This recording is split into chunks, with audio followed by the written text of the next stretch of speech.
Sportista mora da raste u zdravom okruženju, znači pre svega mora da ima dobrog trenera,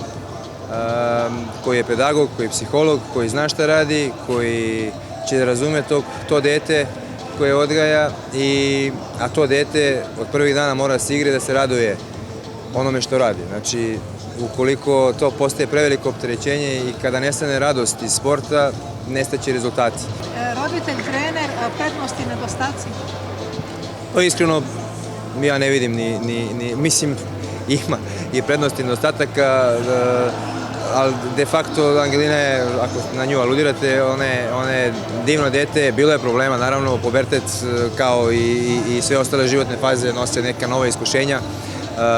Ona je izašla iz puberteta, sada je druga osoba, ona je već devojka koja razmišlja svojom glavom, koja pravi svoj životni sportski put i koja apsolutno zna u svakom momentu šta hoće od svog života i jako mi je drago da više nije ono kad se pojavlja u medijima, nije više ćerka Dragutina Topića, nego sam ja otac Angeline Topić i to mi je ono, bogom dan. Znali smo da Angelina ima potencijal,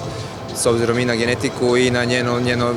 vrlo rano pokazivanje tog talenta koji posjeduje i prosto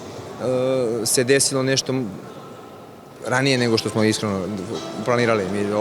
Ove uspehe smo planirali tek za 2 godine, ali ona je bukvalno sazrela preko noći, pokazala jednu veliku želju i motivaciju da bude ono što jeste, da bude šampionka.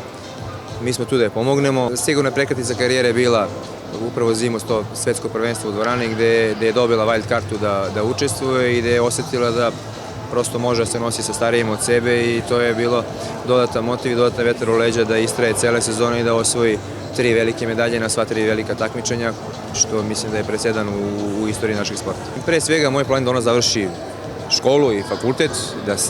da bezbrižno što kaže, dočeka budućnost, jer sport je takav kakav jeste, nikad se ne zna šta sutra nosi, a što se tiče sporta, da nastavimo ovim putem polako, obazrivo. Sledeća godina je neka godina koja je po planu godina stabilizacije na ovom nivou rezultata, da bi za 2 godine